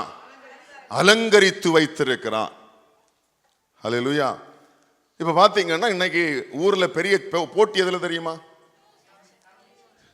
யாரு பிரம்மாண்டமா சபை கட்டுறது இருக்கா இல்லையா? நீங்க 10 கோடினா நாங்க 20 கோடி, நீங்க 100னா நாங்க 300. இது போட்டியா இருக்கு இல்லையா? எதனால இந்த போட்டி? தங்கள் பரிபூரணத்தினால், தங்கள் பரிபூரணத்திலிருந்து கொடுத்ததுனால. அல்லேலூயா. அந்த பரிபூரணத்திலிருந்து வந்ததுனால மிகுதியான காணிக்கை உண்டாயிற்று. இப்ப பாக்குறான், ஒரு சபை கட்ட தொடங்கிட்டாங்கன்னா இவன் வெயிட் பண்ணுவான், அவன் கட்டி முடிக்கட்டு. எதுக்கும் எத்தனை பட்ஜெட் போடுறான், எப்படி டெக்கரேஷன் போடுறான்னு பார்த்துட்டு அவன் முடிச்சதுக்கு அப்புறம் நம்ம தொடங்குவோம். எதுக்குன்னா அவன் 20 கோடியில முடிச்சான்னா நம்ம 50 கோடி பட்ஜெட்டை போட்டு அதுக்கப்புறம் அலங்காரம் அவனுக்கு பார்க்கிலும் அதிக பிரம்மாண்டமா இருக்கணும். அல்லேலூயா. இது போட்டி தானே இன்னைக்கு இருக்கா இல்லையா? நீங்க வேற்றுக்கிறதுல வந்திருக்கீங்க, நம்ம ஊர்ல காணக்கூடியதானே. இப்படி பேசிட்டு இருக்கிறான், இதுல பிரம்மாண்டமா டெக்கரேட் பண்ணி வச்சிருக்கான், இதை கூப்பிட்டு எல்லாரையும் காட்டுறது. ஆனா அடுத்த வசனத்தில் ஆண்டவர் சொன்னாரு பாருங்க, அவர் நீங்கள் பார்க்கிற இவைகளில் ஒரு கல் மற்றொரு கல்லின் மேல் இராதபடிக்கு எல்லாம் இடிக்கப்படும் நாட்கள் வரும் என்று சொன்னார். பொட்டுன்னு போயிருச்சு இவனுக்கு. நான் எதை பத்தி பேசிட்டு இருந்தா இவர் என்னத்தை பேசிட்டு இருக்காரு? ஹல்லேலூயா. ஏதாவது உங்களுக்கு புரிஞ்சுதா? இனி பரிபூர்ணத்திலிருந்து கொடுத்து பிரம்மாண்டத்தை காண்பிக்கணும் நினைச்சு நீ ஒரு பெரிய பிரம்மாண்டத்தை உண்டாக்கி ஆண்டவர்கிட்டயே கொண்டு காமிக்கிறான். பாத்தீங்களா எங்க பிரம்மாண்டத்தைன்னு? ஒண்ணும் இல்லாம ஆக்கிடுவேன்னாரு. யார்கிட்ட கொண்டு போவோம் பிரம்மாண்டம்? ஹல்லேலூயா. இன்னைக்கு பாத்தீங்கன்னா சபையில சில பெண்களுக்கு திருமணம் பண்ணி வைக்கிறதுக்கு வீட்டில் வசதி இருக்காது, சில விதவைகளுக்கு வீடு இருக்காது, பள்ளிக்கூடம் போய் படிக்கிறதுக்கு சில வீட்டில் வசதி இருக்காது, வியாதியை கவனிக்கிறதுக்கு பண வசதி இருக்காது. இவர் 500 கோடிக்கு ஆலயம் கட்டுவது எப்படின்னு பிளான் போட்டுட்டு இருப்பார். எதனால பரிபூர்ண நிமித்தமாக. ஆண்டவர் சொன்னாரு, ஒரு கல்லின் மேல் ஒரு கல் இராதபடி இடிச்சு போடுவேன். ஹல்லேலூயா, ஹல்லேலூயா. நான் பரிபூர்ணத்திலிருந்து கொடுத்துட்டு இதுல பெருமை பேசி திரிகிறது. பரிபூர்ணத்திலிருந்து கொடுத்துட்டு பிரம்மாண்டமா பண்ணி வச்சுட்டு இதுல பெருமை பேசி திரிகிறது. இதுல ஆண்டவர் எனக்கு கற்றுக் கொடுத்த பாடம் என்னன்னா, இப்படி கொடுக்கிற ஒன்றும் கர்த்தருடைய சமூகத்தில் நிலை நிற்பதே இல்லை. அது கர்த்தருடைய நாமத்துக்கு மகிமைப்படுவதும் இல்லை. ஹல்லேலூயா. பாருங்க, இவன் ரொம்ப என்ன சொல்ல, சிலர் எக்ஸைட்மெண்டா பேசுறான். எப்படி எல்லாம் ஆலயத்தை கட்டியிருக்கோம் பாத்தீங்களா, எப்படி எல்லாம் டெக்கரேட் பண்ணிருக்கோம் பாத்தீங்களா. அவர் அதுக்கு ஒரு ரியாக்ஷனும் காட்டல. எடுத்தோன்னே ஒண்ணும் இருக்காதுங்க அப்படின்ட்டார். இயேசு என்னன்னா, ஒரு பாவம் உதவ, அடுத்த வேளை ஆகாரத்துக்கு சாப்பாடு இல்ல, ஓ சபைக்குள்ளதான் இருக்குது. அவ கொடுத்த இருந்த எல்லாத்தையும் கொடுத்துட்டான். இவன் என்ன பண்ணிருக்கணும் தெரியுமா? இவன் என்ன பண்ணிருக்கணும்? இவ இருக்கிறதெல்லாம் கொடுத்துட்டு அந்த ஏழை விதவை பரிபூரணத்தில் இருக்க என்ன பண்ணிருக்கணும்? அடுத்த வேளை சாப்பாடு நான் கொடுக்குறேன் பாஸ்டர் அப்படின்னு சொல்லியிருக்கணும். இவன் என்ன காமிச்சிட்டு இருக்கிறான் பாத்தீங்களா? இந்த வால்ல இந்த கல் இங்கிலாந்துல கொண்டு வரப்பட்டது, இங்க கதவு லண்டன்ல இருந்து இதுல இருந்து கொண்டு வரப்பட்டது, லீபனோன்ல இருந்து கொண்டு வரப்பட்டது, இந்த தங்கம் நாங்க சோலார்ல இருந்து கொண்டு வந்தோம். பாத்தீங்கன்னா இந்த கல்ல பாத்தீங்கன்னா அப்படியே ஸ்கொயரா அடிச்சு வச்சிருக்கு பாத்தீங்களா? இது நாங்க இங்க கொண்டு வந்து செஞ்சதே கிடையாது, மொத்தமா அங்கேயே செஞ்சு அப்படியே கொண்டு வந்து ஜஸ்ட் பிக்ஸ் பண்ணது. ஹல்லேலூயா. இத பேசிட்டு இருக்கிறான். இதானே எனக்கு இருக்கக்கூடிய வாஸ்தவம். என் வீட்டு சபைக்குள்ள அங்க சாப்பாட்டுக்கு வழி இல்ல, வியாதி பார்க்கிறதுக்கு மனம் இல்ல, படிக்கிறதுக்கு காசு இல்ல. இவன் எதை பேசிக்கிட்டு இருக்கிறான்? ஆலயத்தை எப்படி டெக்கரேட் பண்ணுவது, கோடிகள்ல எப்படி கட்டுவது, கோபுரம் அவன் 100 அடிக்கு வச்சான 300 அடிக்கு உயர்த்துவது. எதுக்கு கோபுரம்? காக்க ஆய் போறதுக்கு. எப்போ சவுல் தனக்கென்று ஒரு ஜெயஸ்தம்பத்தை நாட்டி ஒரு கோபுரத்தை கட்டினானோ சவுல் வீழ்ந்தே போனான். ஹல்லேலூயா. நம்ம கொடுக்கக்கூடிய காணிக்கைகள் பிரயோஜனம் உள்ளதா கொடுக்கணும். எனக்கு பணம் இருக்கு, காசு இருக்கு, 1 லட்சம் கொடுக்கிறதுக்கு எனக்கு பெரிய விஷயம் இல்லை. ஆனா எதுக்காக கொடுக்குறீங்க? யாருக்கு கொடுக்குறீங்க? அந்த காசு எதுக்கு பிரயோஜனப்படுது? ஹல்லேலூயா. நம்ம கொடுக்கக்கூடிய பணங்கள் ஆசீர்வாதம் உள்ளதா, தேவனுடைய நாமத்தின் மகிமைக்குரியதா இருக்கணும். ஹல்லேலூயா. அப்ப இது இந்த ஏழை விதவை சம்பவத்தை நம்ம படிச்சுட்டு நிறைய வாட்டி படிச்சு இந்த வாட்டி தியானிக்கும் போது ஆண்டவர் காமிச்சு கொடுத்தார். இவன் பிரம்மாண்டத்தில் இருந்து கட்டி வச்சான், அதை வேண்ட பெருமையா வேற காமிச்சு கொடுத்தான், பெருமையா பேசினான். ஆண்டவர் ஒரே போடா போட்டார், ஒரு கல்லின் மேல் ஒரு கல்லாம இடிச்சு போடுவேன். ஹல்லேலூயா. இப்படிப்பட்ட ஒரு ஜனங்களாக நீங்க இருந்துராதீங்க. உங்கள் கண்கள் முன்பாக இப்படிப்பட்ட ஏழைகள் அடுத்த வேளை ஜீவனத்துக்கு ஒண்ணும் இல்லாம இருப்பாங்கன்னு சொன்னா நீங்க அவங்களுக்கு கொடுங்க, அவங்க நல்லா இருப்பாங்க. அவங்க உங்களை நினைத்து ஸ்தோத்திரம் பண்ணுமா, உங்களை நினைத்து கர்த்தரை நோக்கி பார்ப்பான். ஹல்லேலூயா. அவன் கர்த்தரை நோக்கி பார்க்கும் போது கர்த்தர் அந்த ஜெபத்தை கேட்டு உங்களை ஆசீர்வதிப்பார். ஹல்லேலூயா. புரியுதா? அப்போ கொடுக்கிறது மிக அவசியம், எப்படி கொடுக்கணும் அப்படிங்கிறது மிக அவசியம். அப்ப தேவனுடைய கிருபை கொடுப்பதற்கு ஆண்டவர் கொடுத்திருக்கிறார். அந்த கிருபையினாலே நாம் கொடுக்கிறோம். கிருபை இருந்ததுனால அந்த ஸ்திரீ என்ன பண்ணாங்கன்னா, அடுத்த வேளை இல்லாமல் இருந்தும் அடுத்த வேளை ஜீவனத்துக்கென்று ஒன்றுமில்லாதிருந்தும் உதாரத்துவமாய் கொடுத்தார். ஹல்லேலூயா.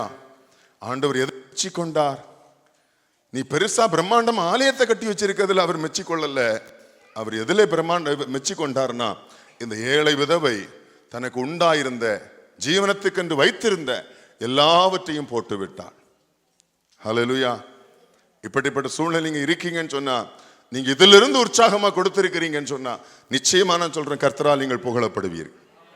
கர்த்தர் உங்களை நிச்சயமா ஆசீர்வதிப்பார். புரியுதா? அப்போ இயேசு சொல்றாரு, வசனத்தை வாசிங்க, ஒரு வசனத்தை, 6ஆம் அதிகாரம் லூக்கா 38ஆம் வசனம். கொடுங்கள் அப்பொழுது உங்களுக்கு கொடுக்கப்படும். அப்ப இயேசு சொல்றாரு, நீங்க என்ன செய்யணும்? கொடுக்க வேண்டும். அப்ப என்ன செய்யப்படும்? கொடுத்தால் கொடுக்கப்படும். அல்லேலூயா. கொடுத்தால் கொடுக்கப்படும். அதான் ஆண்டவர் சொல்லக்கூடிய வசனம். நீ கொடுத்தால் ஆண்டவர் உங்களுக்கு திரும்ப கொடுப்பார். அப்ப நீங்க பழைய ஏற்பாட்டில் நீங்க பாத்தீங்க அப்படின்னு சொன்னா, இப்ப இயேசு ஊழியம் செய்த காலங்களில் இந்த சம்பவத்தை நம்ம வாசித்தோம். பழைய ஏற்பாட்டு காலங்களில் நீங்க பாத்தீங்க அப்படின்னா, இந்த கொடுக்கிறத குறித்து ஆண்டவர் நேரடியாவே பேசி இருக்கிறார். அல்லேலூயா. ஆதியாகம புஸ்தகத்துல பாத்தீங்கன்னு சொன்னா, முதலாவதா காணிக்க கொண்டு வந்தது நமக்கு நல்லாவே தெரியும். ஆமா, காயின் ஆபேல். அவங்க காணிக்கை கொண்டு வர்றாங்க. ஆனா அங்க ஆண்டவர் காணிக்கை கொண்டு வாங்கன்னு சொல்லி கேட்கல. ஆனா காணிக்கை கர்த்தருக்கு கொடுக்கணும்னு அவன் அறிந்ததுனால கொண்டு போனான். அதுக்கப்புறம் பாத்தீங்கன்னா நோவா கொடுக்கிறார் இல்லையா, ஆபிரகாம் கொடுக்கிறார், ஈசாக்கு, யாக்கோபு, பரிசுத்தவான்கள் எல்லாம் கர்த்தருக்கு அப்படி கொடுக்கிறான். ஆனா புதிய யாத்திராகம புஸ்தகத்துல வரும்போது ஆண்டவர் நேரடியாவே சொல்றாரு, எனக்கு ஜனங்கள் காணிக்கை கொண்டு வரும்படி நீ சொல்லு. நம்ம 25ஆம் அதிகாரம் யாத்திராகம புஸ்தகத்தை நீங்க எடுத்தீங்கன்னா முதல் 2 வசனத்தை வாசி. கர்த்தர் மோசேயை நோக்கி, இஸ்ரவேல் புத்திரர் எனக்கு காணிக்கையை கொண்டு வரும்படி அவர்களுக்கு சொல்லு, மனப்பூர்வமாய் உற்சாகத்துடன் கொடுப்பவன் எவனோ அவனிடத்தில் எனக்கு காணிக்கையை வாங்குவீர்களாக. இஸ்ரவேல் ஜனங்களுக்கு காணிக்கை கொடுக்கிறதுக்கு எங்க இருந்து வந்தது? இப்ப வனாந்திரத்துல வர்றாங்க, அப்படிதானே? வனாந்திரத்துல வரும்போது சாப்பாடு கொடுக்கிறது யாரு? கர்த்தர். தண்ணி கொடுத்தது யாரு? கர்த்தர். அவர் தான் எல்லாத்தையும் ஃபீட் பண்றார். அப்படி இருக்கும்போது பிரயாணம் பண்ணி ஒரு 2 மாசம் அப்படி போயிட்டு இருக்கிறது. திடீர்னு ஆண்டவர் சொல்றாரு, ஜனங்களை பார்த்து மோசேட்ட சொல்றாரு, ஜனங்கள் எனக்கு காணிக்கை கொண்டு வரும்படி சொல்லு. எப்படி கொடுக்கணுமா? மனப்பூர்வமாய். ஆமா. அப்போ காணிக்கை கொடுக்கும் போது எப்படி கொடுக்கணும்? மனப்பூர்வமாய், உற்சாகமாய். விசனமாயும் கட்டாயமாயும் காணிக்கை கொடுப்பீங்கன்னு சொன்னா அதனால உங்களுக்கு ஒரு பலனும் வரப்போறதில்ல. அதற்கு நான் சொல்றது, கொடுக்காமல் இருப்பதே நலம். அல்லேலூயா. ஆனா ஆண்டவர் எங்கேயுமே நீ கொடுக்காதன்னு சொல்லல. புரியுதா? கொடுங்கள் அப்பொழுது உங்களுக்கு கொடுக்கப்படும். இஸ்ரவேல் ஜனங்கள் எனக்கு காணிக்கைகளை கொண்டு வரும்படி நீ சொல்லு. மனப்பூர்வமாய் உற்சாகமாய் அவன் காணிக்கையை கொடுக்கணும். அப்போ காணிக்கையை கொடுக்க சொன்ன ஆண்டவர் இப்போ என்னென்ன காணிக்கை எல்லாம் அங்க லிஸ்ட் போட்டு சொல்றார். சும்மா அப்படி உங்க இஷ்டத்துக்கு கொடுங்கன்னு சொல்லல. புரியுதா? சரிப்பா நீங்க காணிக்கையை கொடுத்துட்டு போங்க, உங்களுக்கு என்ன தோணுதோ அதை கொடுங்கன்னு சொல்ல. என்னென்ன கொடுக்கணும்னு அவர் தான் லிஸ்டம் போடுறார். அதை நம்ம வாசிக்க முடியும். எதற்காக இந்த காணிக்கையை கொடுக்க சொல்றாரு? 8ஆம் வசனம். அவர்கள் நடுவிலே நான் வாசம் பண்ண எனக்கு ஒரு பரிசுத்த ஸ்தலத்தை உண்டாக்குவார்களாக. அப்போ எதற்கு கர்த்தர் காணிக்கையை கொடுக்க சொன்னாராம்? அவர்கள் நடுவிலே நான் வாசம் பண்ண. அப்ப ஆண்டவர் இங்க தெளிவா ஒண்ணு சொல்றாரு, மனப்பூர்வமாய் உற்சாகமாய் எவன் கொடுப்பானோ அவர் நடுவிலே அவர் வாசம் பண்ணுவார். அல்லேலூயா. அதான் ஆண்டவர் நமக்கு சொல்றாரு, ஜனங்கள் காணிக்கைகளை கொண்டு வர சொல்ல. கொடுக்கிறவன் எப்படி கொடுக்கணும்? மனப்பூர்வமாய் உற்சாகமாய் கொடுக்கணும். அப்படி கொடுப்பான் என்று சொன்னால் அவர்கள் நடுவிலே நான் வாசம் பண்ணுவேன். அல்லேலூயா. இப்ப ஆண்டவர்கள் நடுவிலே வாசம் பண்ணின போது இஸ்ரவேல் ஜனங்கள் 40 வருட காலம் பிரயாணம் பண்ணியும் அவர்கள் என்ன செய்யல? பசியினால் வாடவும் இல்லை, தாகத்தினால் அவர்கள் தவிக்கவும் இல்லை. அவர்கள் போட்டிருந்த வஸ்திரம் பழமையானதும் இல்லை, அவர்கள் அணிந்த செருப்பு பிஞ்சி போகவும் இல்லை. அல்லேலூயா. சொன்னது போல மோசே இஸ்ரவேல் ஜனங்களிடத்தில் சொல்றாரு, ஜனங்களும் உற்சாகமாய் கொண்டு கொடுக்கிறான். எந்த அளவுக்கு உற்சாகமா கொடுத்தாங்கன்னா போதும் என்று சொல்லுகிற அளவுக்கு ஜனங்கள் உற்சாகமாய் கொடுத்தார்கள். அப்ப ஏன் தேவன் அங்கே வாசம் பண்ண மாட்டார்? வார்த்தையின்படி, ஆண்டவர் சொன்ன வார்த்தையின்படி அவர்கள் உற்சாகமாய் கொடுத்த போது தேவன் அவர்கள் நடுவிலே வாசம் பண்ணி 40 ஆண்டு காலம் அவர்கள் பிரயாணம் பண்ணின போது அவர்களுக்கு பசி தாகத்தினால் அவர்களை வருத்தப்படுத்தவில்லை. அவர்கள் வஸ்திரம் ஆகி போகவில்லை. அவருடைய செருப்பு பீந்து போகவில்லை. ஹல்லேலூயா. ஒரு மனுஷனுடைய பேசிக் வாழ்வதற்கு தானே தேவை, ஒரு ஜீவனம் தானே தேவை இல்லையா? நம்ம சொல்லுவோம் ஒரு நேரம் சாப்பாடு, குறையில்லாத சாப்பாடு.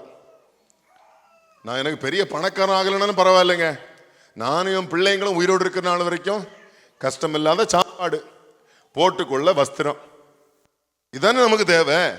இப்ப ஆண்டவர் அதானே கொடுக்கிறாரு இல்லையா? வஸ்திரம் பழமையாகி போகல, அணிந்திருந்த செருப்பு தேஞ்சு போகல. ஒவ்வொரு நாளும் கர்த்தர் கூடவே இருந்தார்.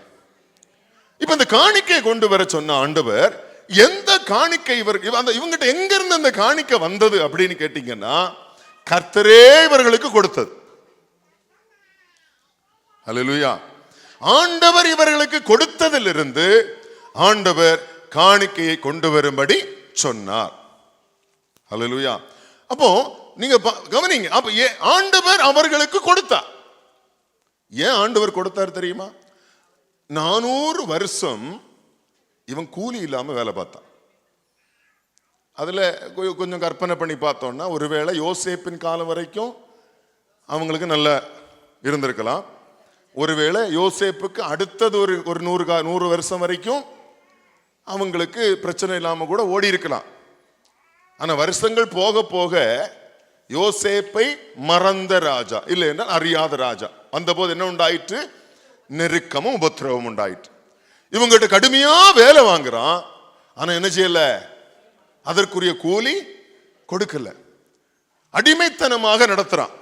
ஆனா ஆண்டவர் என்ன சொல்றார் அப்படின்னா, நீ இவ்வளவு தூரம் நெருக்கப்பட்டும், இவ்வளவு தூரம் நீ கடுமையாக நெருக்கப்பட்டு நீ கூலி இல்லாமல் வேலை பார்த்ததுனால உன்னுடைய கூலியை நான் தருவேன்.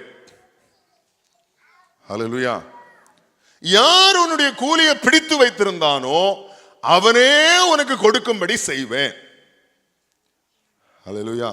வேதம் சொல்லுகிறது வேலையாள் கூலிக்கு பாத்திரம். Price the Lord. இன்னும் ஆண்டவர் சொல்றாரு, நீ காலையில ஒருத்தனை வேலைக்கு அமர்த்தினேன்னு சொன்னா மாலையில் அவன் வேலை முடிக்கிறதோட அவன் வேலை முடிக்கிற கையோட அவன் கூலி அவன் கையில வச்சு அவன் அனுப்பு, சந்தோஷத்தோடே போய் உன்னை வாழ்த்துவான். ஹல்லேலூயா. கூலி கொடுக்கறதுல மாத்திரம் நம்ம குறை வைக்கவே கூடாது. புரியுதா? நீங்க உங்களுக்கு ஒரு வேலைக்கு ஆளை வைக்கிறீங்க அப்படின்னா அவங்களுடைய கூலியை அந்த மாலைக்குள்ள கொடுத்துடணும். அவங்களுக்கு என்ன பேசுனீங்களோ அதை கொடுத்துடணும். சிலருக்கு சேட்டை உண்டு, 1000 ரூபா கூலி பேசியிருப்பான், 500 ரூபா சாயங்காலம் கொடுத்துட்டு மீதி 500 அப்புறமா தாரேங்கிறது வாங்கி அடுத்த செகண்ட் என்ன தெரியுமா சொல்லுவான்? நம்ம லோக்கல் பாஷையில் சில வார்த்தைகளை பேசிட்டு போவான். நீ கேட்டிருப்பீங்க. செலவு என்ன பண்ண தெரியுமா? பைசா இல்லை, புறவு தாரேன். நம்மளை பேசாத வார்த்தை இருக்காது. காலையில் வேலைக்கு வரும்போது ஒய்ஃபு சொல்லி விட்டுருக்கோம், வேலை முடிச்சு வரும்போது பால் வாங்கிட்டு வாங்க, மீன் வாங்கிட்டு வாங்க, அரிசி வாங்கிட்டு வாங்க. இவரும் எதிர்பார்ப்போட சந்தோஷத்தோட வேலையை செய்வார். கிளம்பும்போது பைசா இல்லை, அப்புறமா வா, இல்லை அப்புறமா தாரேன்னு சொன்னா இவருக்கு உடனே என்ன எண்ணம் வரும்? வீட்டில் நான் எப்படி போய் ஏறுறது? வருமா இல்லையா? அப்ப யாரு வசம் வாங்குறது? கூலி கொடுக்காத எஜமான்.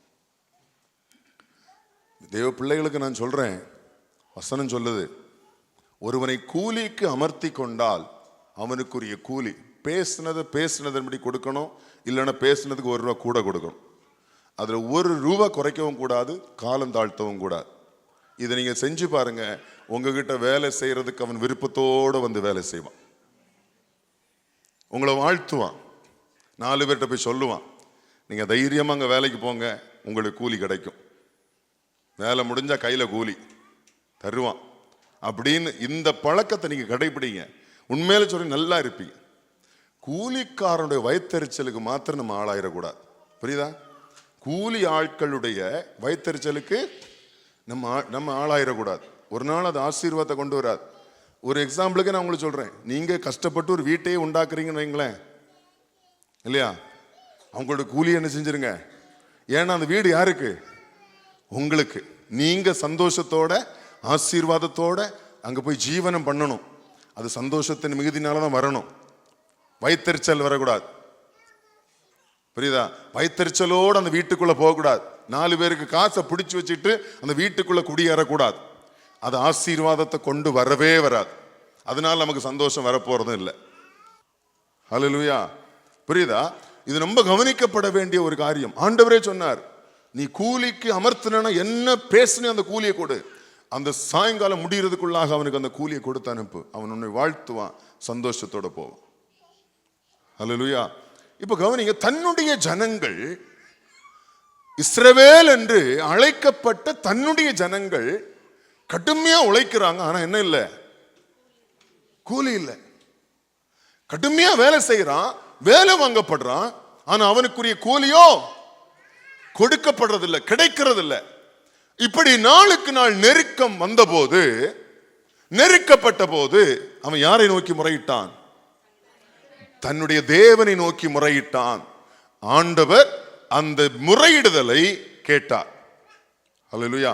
கேட்டபோது ஆண்டவர் என்ன சொல்றார் அப்படின்னா, நீங்க வாசிங்க யாத்திராகமம் 3ஆம் அதிகாரம் 21, 22. யாத்திராகமம் 3ஆம் அதிகாரம் 21, 22. அப்பொழுது இந்த ஜனங்களுக்கு எகிப்தியரின் கண்களில் தயவு கிடைக்க பண்ணுவேன். நீங்கள் போகும்போது வெறுமையாய் போவதில்லை. ஒவ்வொரு ஸ்திரீயும் தன் தன் அயலகத்தாளிடத்தில், தன் தன் வீட்டில் தங்குகிறவளிடத்திலும் வெள்ளி உடைமைகளையும் பொன்னுடைமைகளையும் கேட்டு வாங்குவாள். அவைகளை உங்கள் குமாரருக்கும் உங்கள் குமாரத்திகளுக்கும் தரிப்பித்து எகிப்தியரை கொள்ளையிடுவீர்கள் என்றார். புரியுதா? மோசேட்ட ஆண்டவர் சொல்றார், எகிப்தியரை என்ன செய்வீர்கள்? கொள்ளையிடுவீர்கள். யாருக்கெல்லாம்?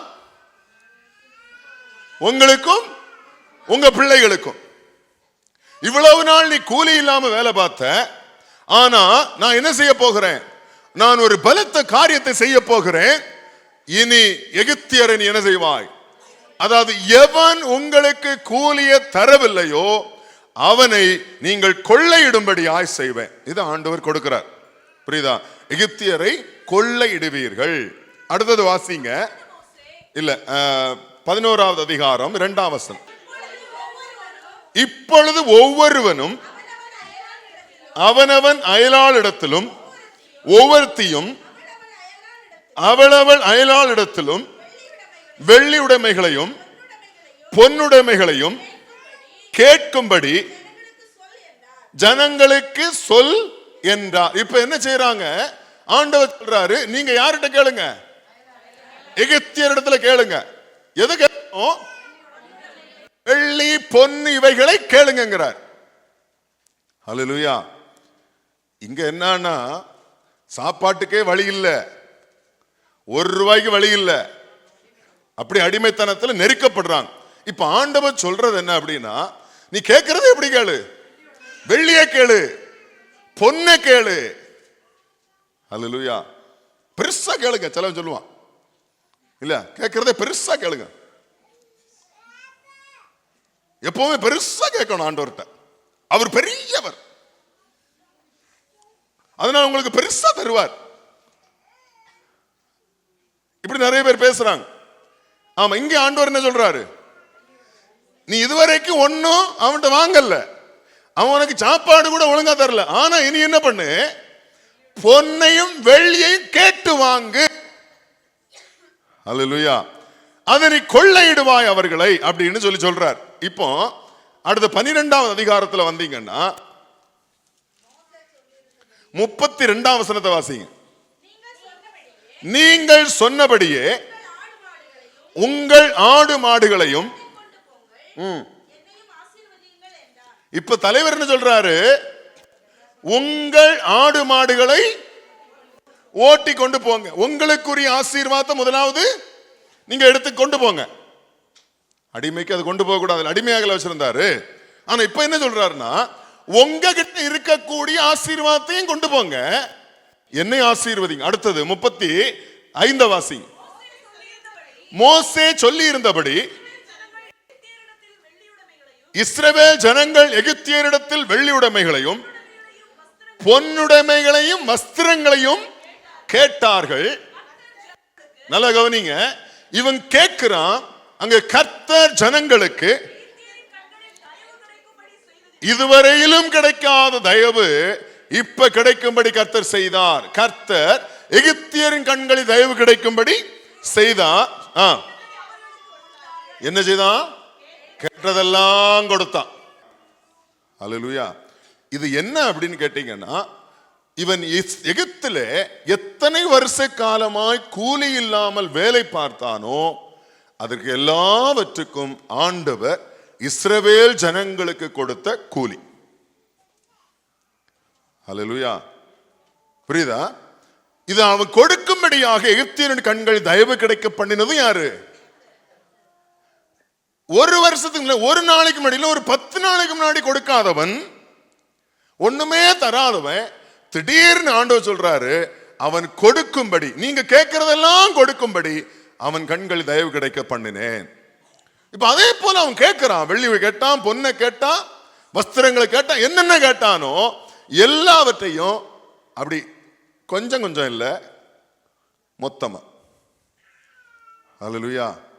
மொத்தமா கொடுத்தார் ஆண்டவர். இவ்வளவு நாள் பார்த்த கூலிக்கு ஆண்டவர் வேலைக்கு எல்லா கூலியும் கொடுத்து அனுப்பினார்.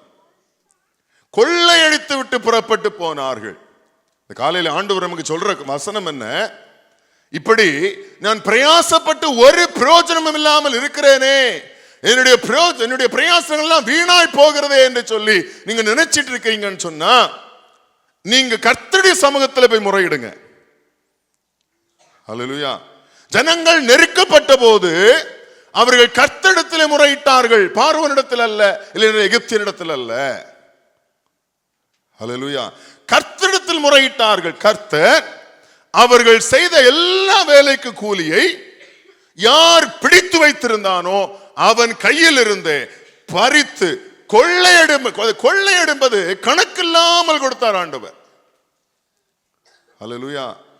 கொள்ளை பொருள் என்பது கணக்கில்லாத ஆசீர்வாதம். இன்னும் சொல்ல போனா அவங்க செய்த வேலைக்கு கணக்கில்லாத கொள்ளை பொருளை ஆண்டவர் கொடுத்தார்.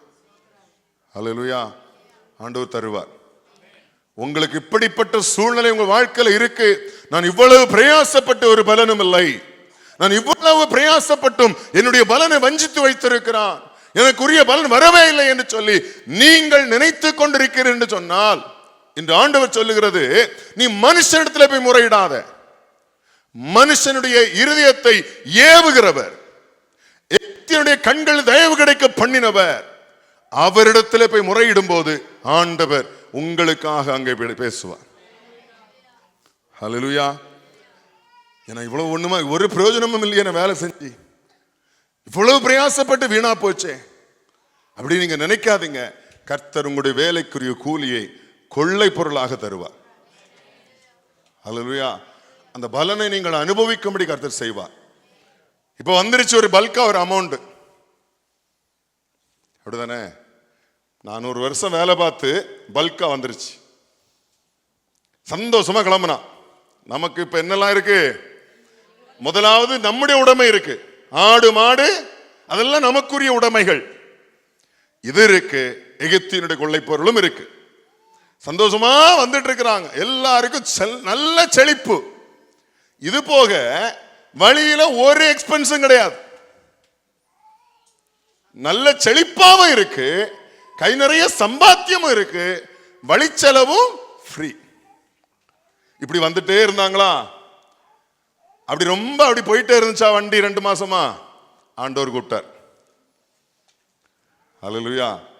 உங்களை கொள்ளையிட பண்ணினேனே, அதிலிருந்து காணிக்க கொண்டு வாங்க. ஆமென்.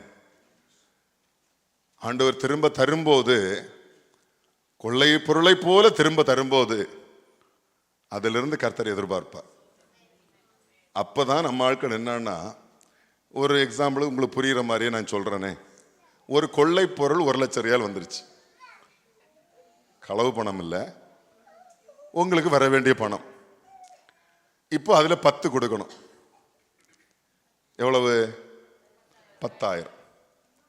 அப்படி 10,000 எடுப்போம். எடுத்துட்டு எக்ஸ்சேஞ்சும் தட்டி பார்ப்போம். எப்படி கணக்கு போடுவோம்னா, இந்த 1 லட்சம் ரியால 1 லட்சம் ருபீஸ் ஆக்கி கணக்கு போட்டு அங்க ஒரு 10,000 கொடுத்துருவோம். லேட்டா தான் உங்களுக்கு புரியுது போல இருக்கு. நமக்கு இங்க 1 லட்சம், அதை இந்தியாவிலும் 1 லட்சம் ருபீஸா கணக்கெடுத்து அதுல ஒரு 10,000 ரூபாய் 10,000 ருபீஸை கொடுத்துட்டோம்னா ஆண்டவருக்கு 10ல 10 கொடுத்தாச்சு. அல்லேலூயா. நிறைய பேருடைய கொடுத்தல் இப்படிதான் இருக்கு. எக்ஸ்சேஞ்ச் ரேட் பார்த்து கொடுக்கிறது. இந்த பல்கா கொடுத்தது யாரு? அதுல யாருக்கு எந்த சந்தேகமும் கிடையாது. வேணா சொல்லிக்கவும் சொல்லுவாங்க, எனக்கு ஆண்டவர் ரொம்ப நாளா வர வேண்டிய ஒரு பல்க் அமௌண்ட கொள்ளை பொருளாய் தந்தார், கர்த்தருக்கு ஸ்தோத்திரம். அதே ஆண்டவர் தான் கொள்ளை பொருளை கொடுத்துட்டு கேட்டாரு, கொண்டுற சொல்லு. அல்லேலூயா. என்னெல்லாம் அவங்கிட்ட கொள்ளையிட்டா அது எல்லாத்தையும் ஆண்டவர் பேரை சொல்லி சொன்னார். பொன்னை கொண்டுற சொல்லு, வெள்ளியை கொண்டுற சொல்லு. புரியுதா? அதெல்லாம் அங்க எகிப்துல கொள்ளையிட்டது. இவங்களுக்கு வழியில வந்ததில்லை. இவன் கொடுத்த எல்லா காணிக்கையும் வழியில வந்ததில்லை. இவன் சம்பாதிச்சதும் கிடையாது. எகிப்திலிருந்து கொள்ளையிட்டு கொண்டு வந்த பொருட்கள். அது ஆண்டவர் ஒன்னொன்னா சொல்றார். சொல்லிட்டு இதெல்லாம் கொடுக்க சொல்லு. அது எப்படி கொடுக்கணும்? மனப்பூர்வமாய். என்ன ஆண்டவரே, கொள்ளை பொருளா தந்துட்டு இப்ப கேட்கறீங்களே? அப்ப சொன்னாரு, நான் உங்கள் நடுவில் வாசம் பண்ண வேண்டுமானால் நீ கொடுத்துதான் ஆகணும். அல்லேலூயா. அப்போ இந்த கொடுக்கிறத பத்தி ஆதியிலும் சரி, புதிய ஏற்பாட்டு காலத்திலும் சரி, இன்றும் சரி, வேதம் என்ன போதிக்கிறது என்று சொன்னால், விசனமாயும் அல்ல, கட்டாயத்தின் பேரிலும் அல்ல, பிரம்மாண்டத்தின் பேரிலும் அல்ல, இருக்கிற அந்த வெல்த் நிமித்தமும் அல்ல. அல்லேலூயா. மனப்பூர்வமாய் உற்சாகம். அல்லேலூயா. அப்ப ஆண்டவர் இந்த மக்கதோனியா நாட்டு சபைக்கு என்ன கிருபையை கொடுத்திருக்கிறார்னா, அவங்க மனப்பூர்வமாய் உற்சாகமாய் கொடுத்தார். நம்ம வாசித்தோம், மிகுந்த தரித்திரம் அவர்களுக்கு. அது பெரிய உபத்திரவமாவே இருந்துச்சு, மீள முடியாத ஒரு உபத்திரவமாவே இருந்துச்சு. ஆனாலும் அந்த உபத்திரவத்துல அவங்க பரிபூர்ண சந்தோஷத்தோடு கொடுத்தார்கள். அல்லேலூயா. இந்த கொடுத்தது நிமித்தமாக பரிசுத்தவான்களுடைய தரித்திரம் என்ன செய்தது? மாறிற்று. பரிசுத்தவான்களுடைய குறைவு மாறிற்று. அப்ப ஆண்டவர் எதற்காக கொடுக்க சொல்றாரு? அவருடைய நாமத்தினால் அழைக்கப்பட்டிருக்கிற பரிசுத்தங்களுடைய தரித்திரத்தை, இல்லை என்றால் தேவையை பூர்த்தி செய்யும்படியாக ஆண்டவர் கொடுக்கும்படியா சொல்றார். அப்ப இந்த கிருபையை எந்த சபை அதிகமாய் பெற்றிருந்தது?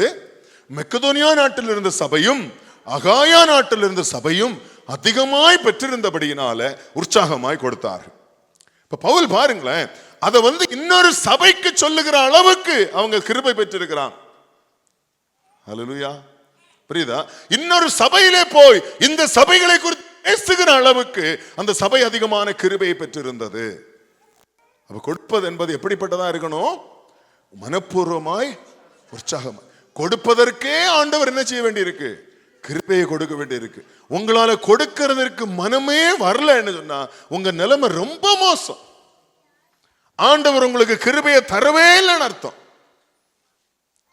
அல்லேலூயா. திரும்ப இப்ப 8வது அதிகாரத்துக்கு நீங்க திருப்புங்க. 2 கொரிந்தியர் 4ஆம் வசனம். தங்கள் உபகாரத்தையும் பரிசுத்தவான்களுக்கு செய்யப்படும் தர்ம ஊழியத்தின் பங்கையும் என்ன பண்ணிருக்கிறாங்க? நாங்க கொடுக்கிறத தயவு செய்து வாங்கிருங்க அப்படின்னு சொல்லி மிகவும், அது ஆங்கிலத்தில் என்ன தெரியுமா போட்டு, பெக்கிங் அப்படி இருக்கு. அவங்க என்ன பண்ணாங்களா? பிச்சைக்காரனை போல நடந்துக்கிட்டாங்களாம். பெக்கிங். அவங்க அதாவது வழக்கம் வாங்குறவன் தான் என்ன பண்ணுவான்? அம்மா அம்மா அப்படிதானே? அவங்க என்ன பண்ணிருக்கிறாங்க? மாத்தி நடந்திருக்கு. ஐயா தயவு செய்து வாங்கிக்குங்க. ஹல்லேலூயா. அப்ப எப்படிப்பட்ட உற்சாகம் உள்ளவர்களா இருந்திருக்கிறாங்க. இப்ப சிலர் இடத்துல நமக்கு வாங்குறதுக்கு மனசு வராது, அப்படிதானே? நமக்கு தெரியும் நிலைமை. இதே பாவம் கஞ்சி கோழி இல்லாத இதுட்ட போய் நம்ம எப்படி காசு வாங்குறது அப்படின்னு நமக்கு ஒரு எண்ணம் வந்தா கூட சிலர் வற்புறுத்தி கொடுப்பாங்க. பாக்குறோம் இல்லையா? அவங்களுக்கு நமக்கு கொஞ்சம் ஒரு மாதிரி ஒரு கில்ட்டா இருக்கும். ஐயோ இவங்க கிட்ட எப்படி போய் வாங்குறது, இவங்க கிட்ட எப்படி போய் கேட்கறது. ஆனா அந்த அளவுக்கு அவங்க நிலைமை மோசமா இருக்கும். ஆனா இதையும் கண்ணை மூடிட்டு செலவு வாங்கிட்டு போட்டு போவான் பாருங்க. இவனெல்லாம் எங்க சிலுவையில் அரிக்குது. ஹல்லேலூயா. அதுதான் இந்த பவுலுடைய நிலைமை. அதுதான் இவனுடைய தரித்திரத்தை பார்த்து, இவங்களுடைய உபத்திரவத்தை பார்த்து பவுல் வாங்குறதுக்கு யோசிக்கிறாரு. ஹல்லேலூயா. அப்ப அவங்க என்ன கேட்டிருக்காங்க? தயவு செய்து நீங்க வாங்கிக்குங்க. அது வாசிங்க அந்த வசனத்தை. நீங்கள் தங்கள் உபகாரத்தையும்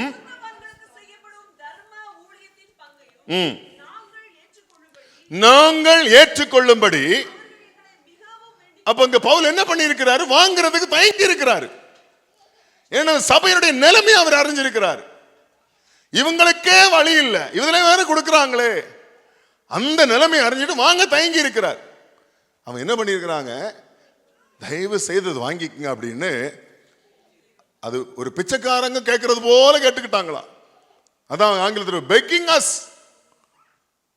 ஹல்லேலூயா. அதான் ஆண்டவர் அருளின கிருபை. அடுத்தது வாசிங்க. மேலும் இப்போ அப்படி பிச்சை கேட்கறது போல வாங்கிட்டு பிரிச்சு பார்த்தா இவர் ஒரு 500 ரூபாய் இருக்கும்னு நினைச்சிருப்பார். திறந்து பார்த்தா 5000 ரூபாய் இருந்துச்சு. ஒரு ஷாக். புரியுதா? அப்ப அவங்க பாக்குறாரு, எப்படியோ வற்புறுத்தி வாங்கிட்டாங்க.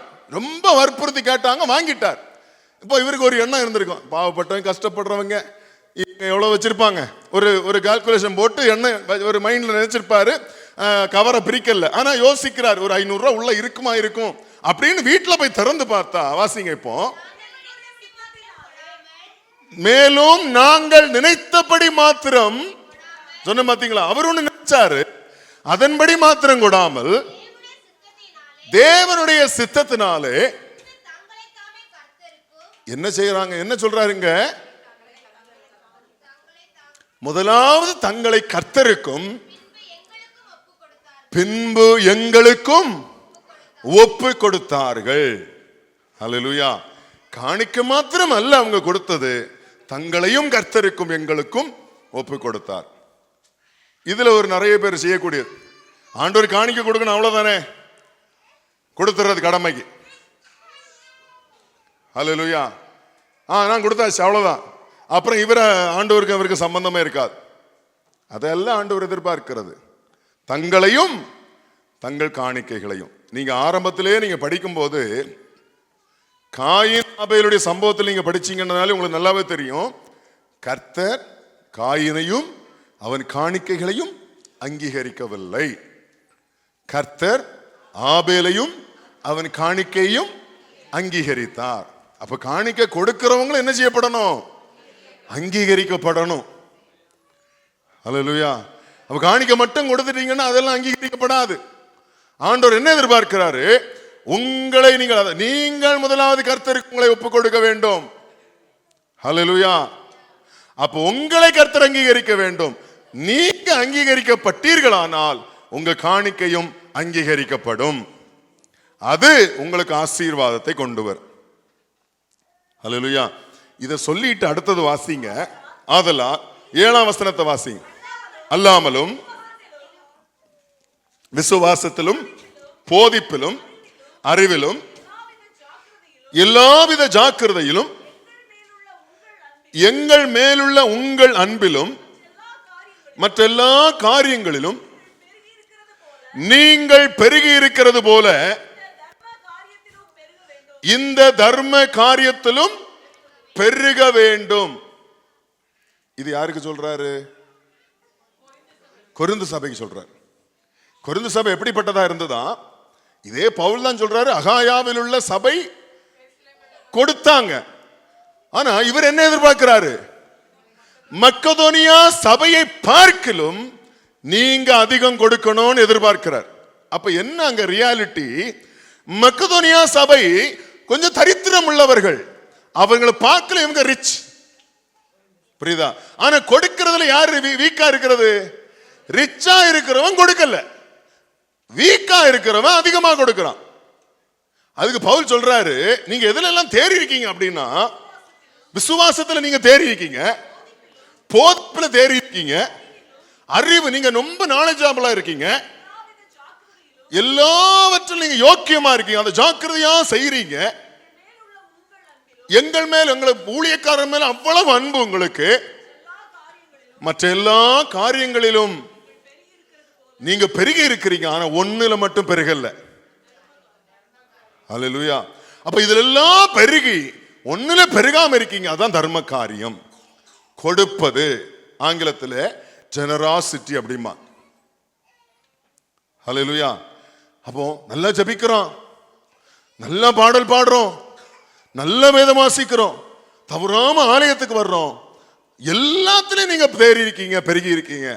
பாத்தீங்கன்னா ஒரே ஒரு விஷயத்துல, காணிக்க கொடுக்கிற விஷயத்துல மாத்திரம் ஹல்லேலூயா உலகமகா கஞ்சனா இருக்கிறது.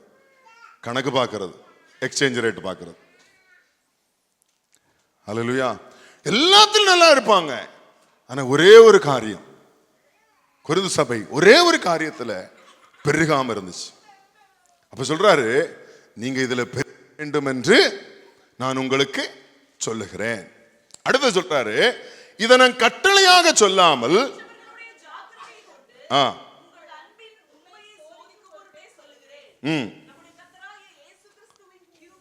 நம்முடைய கர்த்தராகிய இயேசு கிறிஸ்துவினுடைய கிருபையை. அடுத்தது 11ஆம் வசனத்தை வாசிங்க. ஆகையால் அதை இப்பொழுது செய்து நிறைவேற்றுங்கள், கொடுக்க வேண்டும் என்கிற விருப்பம் உண்டாயிருந்தது போல உங்களுக்கு உள்ளவைகளில் எடுத்து அதை நிறைவேற்றுதலும் உண்டாயிருப்பதாக. அப்ப இவங்க எப்படிப்பட்டவங்களா இருந்திருக்கிறாங்க? கொரிந்து